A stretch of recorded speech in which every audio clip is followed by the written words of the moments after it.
શું તમને ખોરાક પચતો નથી, ગેસ થાય છે, જમ્યા પછી પેટ ફૂલાઈ જાય છે? તો આયુર્વેદ મુજબ આ બધી જ સમસ્યા થવાનું કારણ છે આપણી પાચન શક્તિ નબળી હોવી. આપણું પાચન નબળું હોવાને કારણે ખોરાક બરાબર પચતો નથી અને અપચો થાય છે. તો આ સમસ્યાને દૂર કરવા માટે તમને એકદમ સાદો અને સરળ પ્રયોગ જણાવું છું.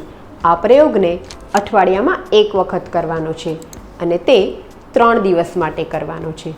સૌથી પહેલા દિવસે ખોરાકમાં માત્ર મગ અને મગનું ઓસામણ લો. મગ અથવા તો મગના ઓસામણને વઘારીને પણ લઈ શકાય છે.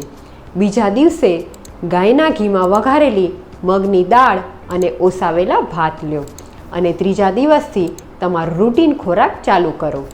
સાથે જ રાત્રે સૂતી વખતે તમારી પ્રકૃતિ મુજબ ત્રિફળા અથવા તો હરડેનો પાવડર લો.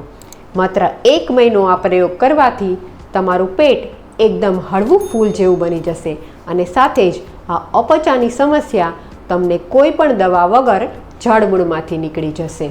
શું તમે આ પ્રયોગ કરવા તૈયાર છો?